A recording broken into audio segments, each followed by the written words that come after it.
balik lagi nih di podcast Imi Talk bersama Rifda dan Vina.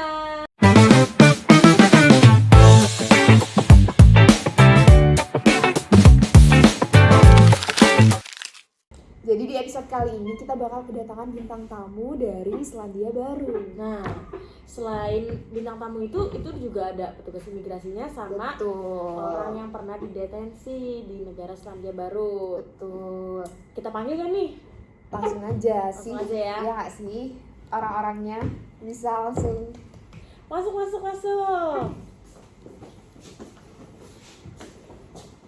langsung aja duduk. Gimana kabarnya, baik? Baik, dah.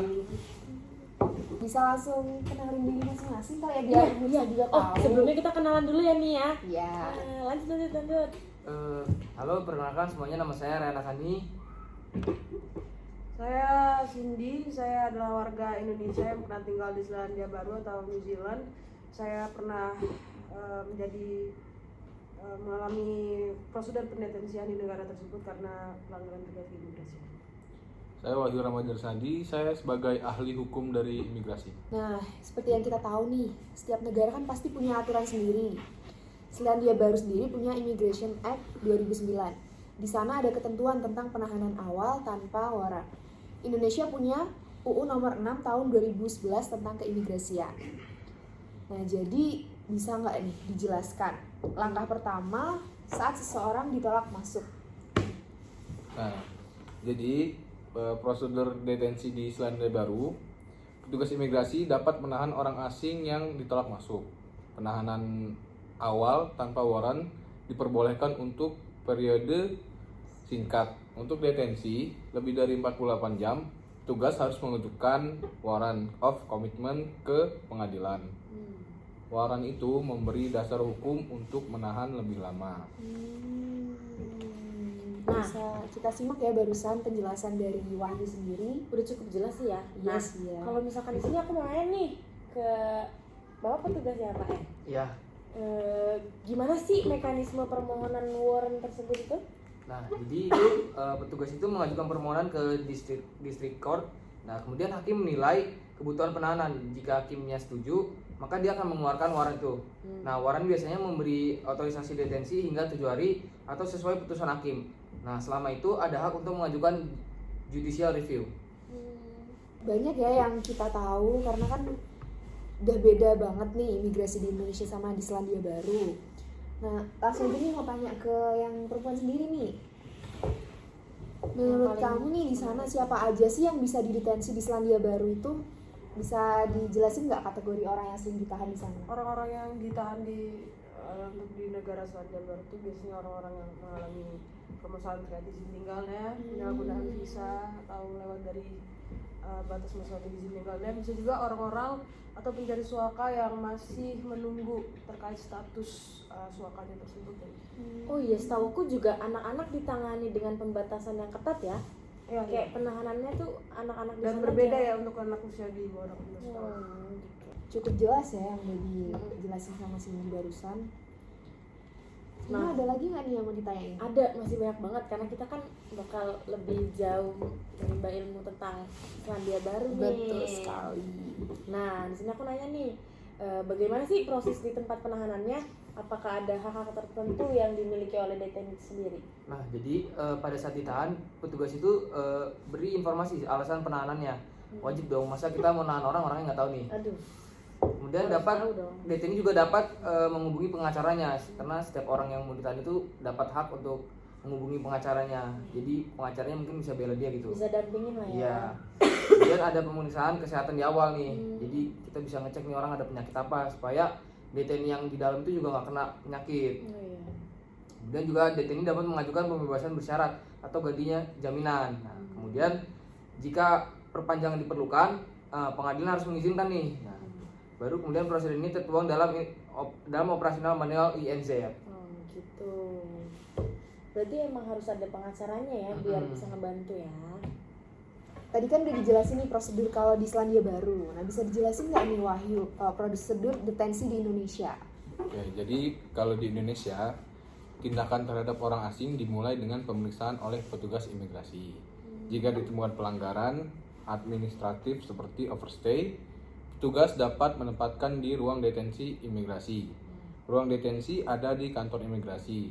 Jika butuh waktu yang lama, orang asing bisa dipindahkan ke rumah detensi imigrasi. Jadi kalau misalkan pelanggarannya ringan dan hanya sebentar, bisa ditaruh di ruang detensi imigrasi yang berada di kantor imigrasi. Kalau butuh waktu yang lama ditahannya, bisa di rumah detensi imigrasi.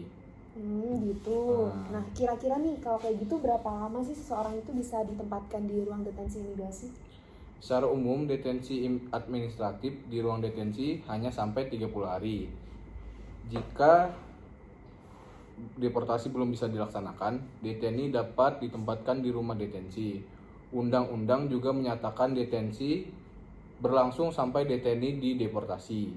Dalam kondisi tertentu, undang-undang menyebut jangka waktu maksimal hingga 10 tahun.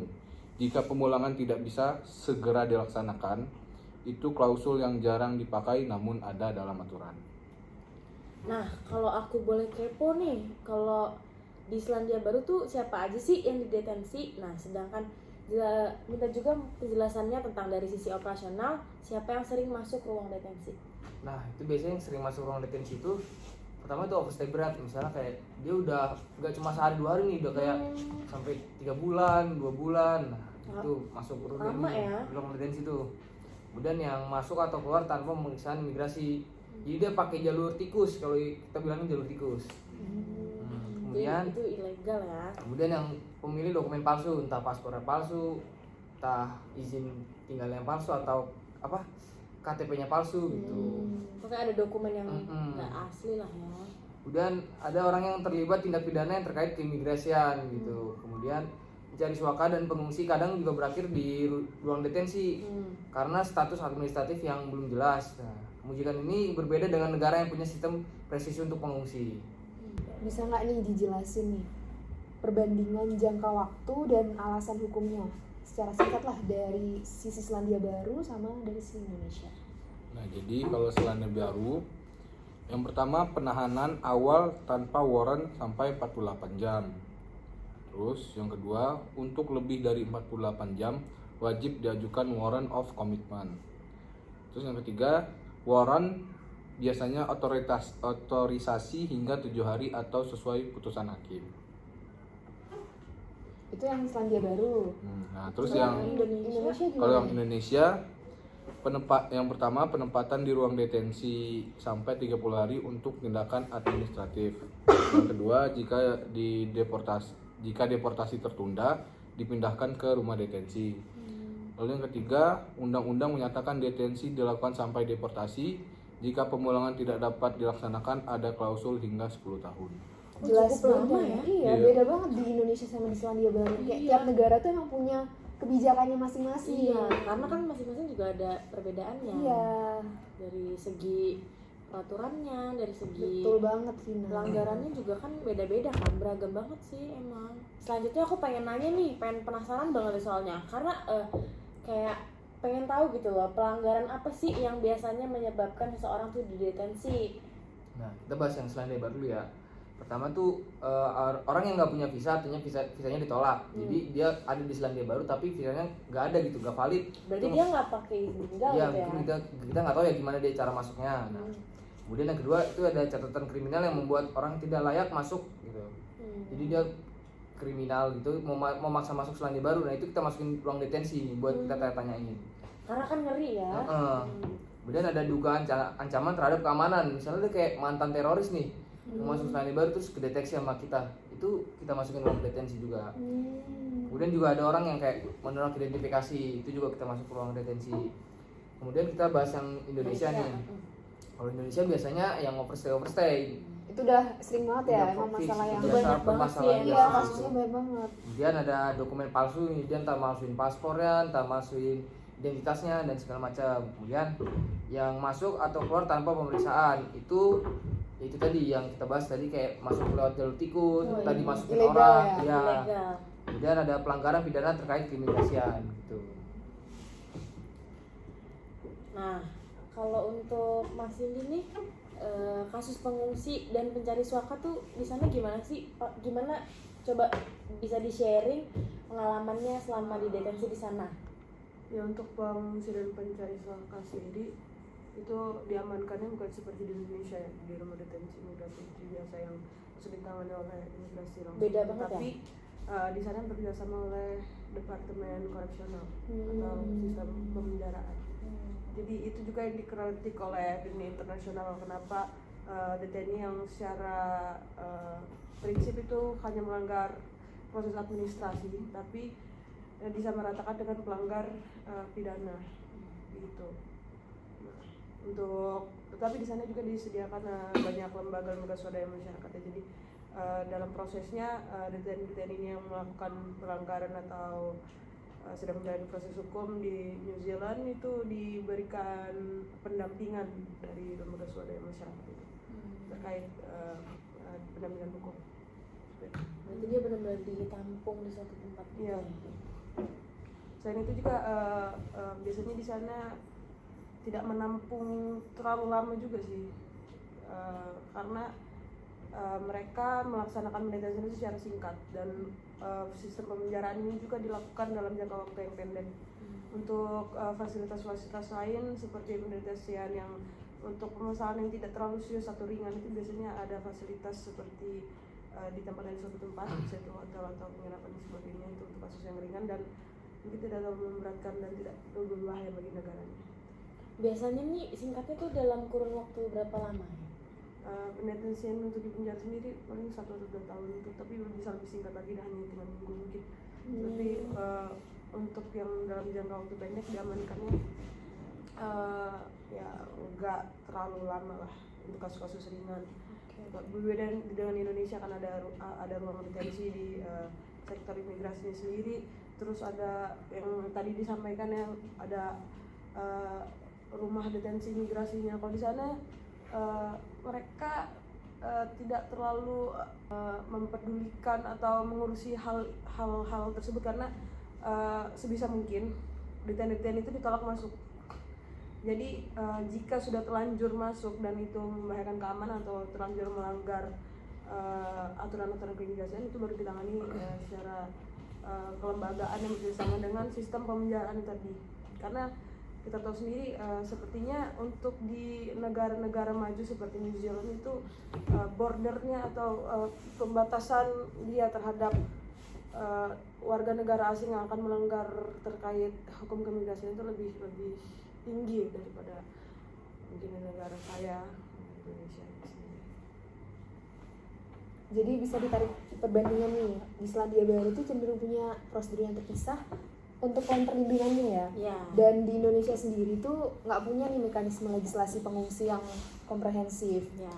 Nah itu tuh yang bikin penanganan lebih bergantung kepada kebijakan pelaksana dan kerjasama internasional. Nah dari situ aja kan udah beda kan? Iya. Sekarang mau tanya nih ke Hakani ya, apa aja sih hak dasar deteni yang perlu diketahui oleh publik dan petugas? Ada beberapa ya hak dasar deteni yang harus diketahui nih sama orang-orang gitu. Berarti itu wajib dilakuin ya? Wajib dong sebenarnya. Yang pertama itu diberitahu alasan penahanannya. Jadi kayak misalnya kita mau nahan orang nih, ya kita wajib ngasih tahu nih alasannya apa. Soalnya nanti daripada kita dituntut balik karena alasan penahanan yang nggak jelas. Nah, kemudian Benar sih, benar. juga kita kasih akses komunikasi dengan pengacaranya. Jadi kita kasih dia kayak misalnya telepon gitu buat ngubungin pengacaranya atau dia nyari pengacara gitu. Nah, kemudian ada pemeriksaan kesehatan. Nah, itu tadi yang kita bahas biar kita tahu nih orang ada penyakit atau alergi apa gitu. Biar yang lain juga nggak terjangkit ya. Kemudian Masuk kita SMP juga. Benar-benar. kita perlakukan sesuai kayak manusiawi, sesuai standar HAM ya. Jadi nggak ada ya kita kayak pemukulan atau kita siram segala macam gitu sih. Nah, di Selandia Baru juga ada mekanisme judicial review untuk menilai legality penahanan. Nah, sedangkan di Indonesia pelindungannya meningkat jika deteni mendapat akses pengacara dan pengawasan lembaga HAM. Nah, selanjutnya aku pengen nanya nih ke Wahyu nih, apa sih rekomendasi praktis untuk petugas dan masyarakatnya? Kayak hubungannya tuh apa? Yang pertama, untuk petugas Pertama, jelaskan hak deteni secara jelas. Kita sebagai petugas harus menjelaskan secara detail supaya deteni tahu apa kesalahannya, gimana mekanismenya biar dideportasi. Biar semua sesuai prosedur ya. Iya benar. Terus yang kedua, catat waktu penahanan dengan rapi supaya nanti kita bisa jelas nih kapan ditahan, kapan dikeluarin gitu. Terus yang ketiga, sediakan akses kesehatan dan layanan dasar. Kan kita sebagai manusia harus memanusiakan manusia lah. Nggak mungkin kita biarin mereka sakit-sakitan Ya, walaupun gitu. mereka bersalah Bersalah tetap harus kita karena mereka lakukan dengan manusia baik. juga, ya benar. Terus untuk masyarakat dan LSM, pantau kasus yang rawan pelanggaran HAM. Terus pastikan akses hukum tersedia. Tuh. Cukup jelas ya yang Debbie sampaikan Wahyu tadi. Jadi ini buat para pemirsa nih yang bekerja di bandara atau di kantor imigrasi. Pastinya yang pertama nih kalian harus pelajari peraturan setempat karena kan ada nih istilah di mana bumi dipijak, di situ langit dijunjung. Jadi kita harus tahu nih peraturan di situ kayak gimana biar kita juga nggak salah langkah untuk mengambil. Daripada kita bikin pelanggaran. Betul sekali. Nah, yang kedua nih, jadi kita harus mendokumentasikan setiap keputusan. Jadi itu sebagai apa ya, senjata kita lah intinya. Bukti. Iya betul, bukti. Jadi sewaktu-waktu kita ditanya atau gimana, kita kan ada bukti nih, ada dokumentasi lah istilahnya. Nah yang ketiga, pastinya selalu mengutamakan prosedur yang menghormati martabat manusia. Kan kita di sini hidup juga berdampingan dong, jadi kita harus saling menghormati satu sama lain. Iya, betul itu. Nah, selanjutnya nih kita ada khusus segmen lebih menanyakan lebih dalam mengenai deteni yang udah kita hadirkan di sini nih. Boleh nggak kita lebih tahu lebih dalam lagi tentang kehidupan di sana, tentang lingkungan di sana? Karena kan dari tadi kita udah nanyain Ke ke petugasnya. imigrasinya. Biar pemirsa juga tahu nih, kira-kira di sana tuh kayak gimana sih? Nah. Iya betul. Nah, Cindy, mulai dari awal banget nih, apa yang terjadi pada hari pertama saat Anda tiba di Selandia Baru? Awalnya sebelum itu ya kejadian itu saya sebagai generasi muda yang kesulitan mencari kerja kan di negara Indonesia ini, saya berpikir untuk akhirnya rantau Memutuskan. ke luar negeri lah, mencari penghidupan yang mungkin lebih layak. Nah, tapi terkait kendala ketika masuk, ternyata izin tinggal saya itu tidak sesuai dengan kegiatan saya di sana. Yang sebenarnya hal itu harusnya diurusi oleh sponsor yang membawa saya terkait lembaga yang menaungi tenaga kerja asal Indonesia yang ternyata itu ilegal, sehingga cukup menegangkan ketika di sana sebagai pelanggar aturan terkait keimigrasian, hal yang sama sekali asing gitu, masalah Awam banget ya. imigrasi dan juga negara yang juga asing bagi saya. Jadi ketika awal-awal saya berada di sana ya saya hanya beradaptasi dengan lingkungannya, lalu diarahkan untuk bekerja dan sebagainya, melihat termasuk juga teman-teman yang sama-sama WNI gitu berkehidupan di sana dan bertanya-tanya terkait sosial dan kultur di negara tersebut gitu sih. Tidak cukup bagaimana sih ketika saya baru sampai di sana, sampai akhirnya itu terjadi pelanggaran terkait keberadaan dan tinggal saya di situ. Nah waktu itu gimana sih Cindy ini tahu kalau ternyata Cindy itu akan ditahan? Itu gimana? Awalnya prosesnya ya cukup menegangkan ya bagi saya. Tapi sejauh ini tidak ada tindak kekerasan atau bagaimana, yang semua dilakukan secara manusiawi. Karena memang Hanya- sudah diatur Iya. sesuai HAM. Hanya itu diwawancarai dan untungnya saya didampingi tadi, itu yang sangat membantu. Sudah ternyata tidak hanya saya sendiri, karena juga teman-teman yang sama-sama dibawa dengan agen yang sama juga mengalami hal yang sama. Itu membuat saya tidak terlalu takut karena tidak sendirian. Tapi prosesnya berjalan ya cukup cukup panjang, cukup membingungkan bagi saya yang tidak tahu apa-apa, yang tidak mengurusi semuanya sendiri, yang hanya berpangku tangan pada agen yang salah itu tadi. Hingga akhirnya saya mengalami proses penahanan itu yang berlaku beberapa hari lalu atau beberapa minggu, saya tidak ingat betul berapa lamanya.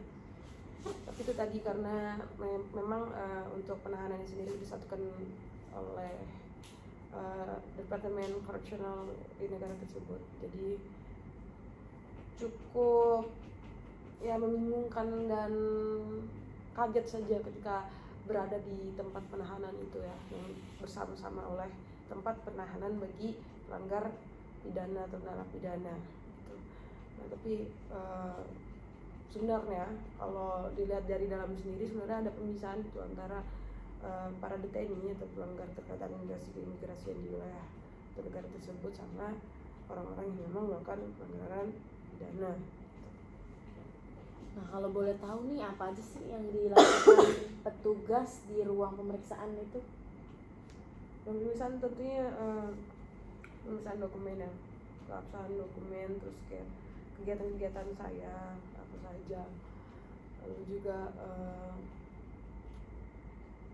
ditanyakan juga mengenai asal negara dan sebagainya. Tidak jauh berbeda mungkin ketika di Indonesia ya, tapi mungkin di sana untuk penanganannya sendiri yang berbeda. Untuk cara Kurang lebih mekanismenya sama ya. cukup dengan wajah yang tegas, dengan beberapa tugas yang menanyakan saya di tempat keimigrasian ya, sebelum akhirnya dilempar lagi oleh kelembagaan penahanannya itu. Gitu ya. Ya. Jadi selama Anda ditahan ini, petugas tuh menjelaskan nggak hak-hak Anda sebagai detainee itu? Ya sebelumnya ya tentunya saya sudah dijelaskan bagaimana hak detainee.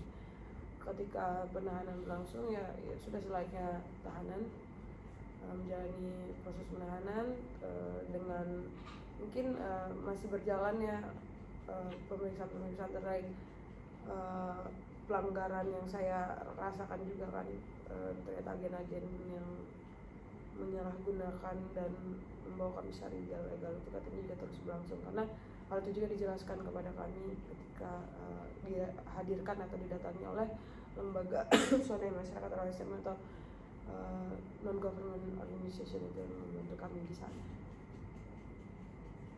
Jadi sesuai SOP ya, maksudnya mereka menjelaskan itu. Oh iya, penanganannya cukup baik walaupun memang hanya perasaan saya saja yang mungkin cukup asing dengan kegiatan-kegiatan seperti itu ya, karena bagi saya adalah pertama kalinya saya keluar negeri dan merasakan merasakan hal yang tidak mengenakan, tidak menyenangkan Ya, di negara orang juga. Karena memang saya rasa ini merupakan masalah serius juga yang perlu ditangani oleh bapak-bapak sekalian sebagai pemangku atau bagian dari pemerintahan Indonesia ini. Bagaimana cukup banyak orang-orang Indonesia yang mengadu nasibnya ke luar negeri, tidak hanya New Zealand, termasuk juga lebih banyak lagi itu di negara Australia untuk mengadu nasib mencari rezeki, mencari pekerjaan mereka. Tapi yang tidak mereka tahu juga bahwa di sana kehidupannya juga cukup keras, cukup banyak aturan-aturan yang tidak kita tahu tentang budaya dan sebagainya, dan biaya kehidupan di sana cukup sangat tinggi. Dan biasanya mereka yang dibawa ke wilayah negara tersebut itu bukan orang-orang yang terampil, apalagi seperti saya yang memang hanya lulusan SMA lalu dibawa untuk bekerja yang non pekerjaan terampil atau memiliki skill tinggi, hanya bekerja di perkebunan.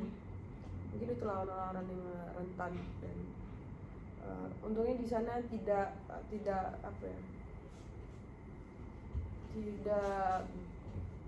terlalu ada penahanan yang bagaimana, walaupun memang sebagian kasus tidak ada batas maksimumnya untuk berapa lama jangkauan di detensi di negara tersebut. Tapi mereka sebisa mungkin untuk segera memulangkan orang-orang yang bermasalah ini gitu, karena sekali lagi ada negara maju yang menurut saya kalau tidak diterima di negaranya dia sebagai pencari suaka atau apa, ya sudah dideportasi gitu, bukan sebagai negara transit yang menampung semua orang. Buat apa gitu kan masih Ya, di situ ya, juga mereka kan. hanya menyeleksi orang-orang Nggak yang nahan-nahan ya tinggi mereka. dan Ya. ya. Nah, dari ketiga narasumber ini aku terdapat ringkasannya nih. Kalau di Selandia Baru, detensi awal singkat over 48 jam perlu warrant pengadilan. Judicial review tersedia. Sedangkan di Indonesia, ruang detensi administratif sampai 30 hari. Cukup lama kan? Beda banget kan? Nah, jika deportasi tertunda, dipindahkan ke rumah detensi, baru undang-undang menyatakan detensi sampai deportasi, dan dalam kondisi tertentu ada klausul sampai 10 tahun. Jadi disitulah perbedaannya ya, Daya. Ya. Jadi udah cukup menambah wawasan kita nggak sih Iya. dari Rakani, Cindy dan Wahyu. Makasih banget loh udah nyempetin waktunya udah datang ke sini. Kita jadi tahu nih perbandingan Iya. negara kita sendiri dengan negara yaitu Selandia Baru. Apalagi tadi cerita Cindy tuh bener-bener kan kita nggak bisa dong, itu kan nggak tertulis kan Nggak. pengalaman dia itu. Jadi kita tahu lah Lebih iya pengalaman lebih di sana, memahami kehidupan kan. di sana, hukum-hukum di sana. Apalagi Asik kayak banget deh. jadi pokoknya. asing banget kan di sana dia. Iya, betul. Gimana tuh? Betapa shocknya tuh masuk ke negara orang malah pelanggaran. Betul. Yang pasti kan keinginan kita nih setelah lihat podcast ini pemirsa juga bisa lebih berhati-hati ketika pergi ke negara orang. Namanya negara orang kan kita harus hati-hati ya karena bukan negara kita sendiri. Semoga selalu bermanfaat buat kalian yang nonton nih. Makasih. Makasih. Sampai jumpa lagi.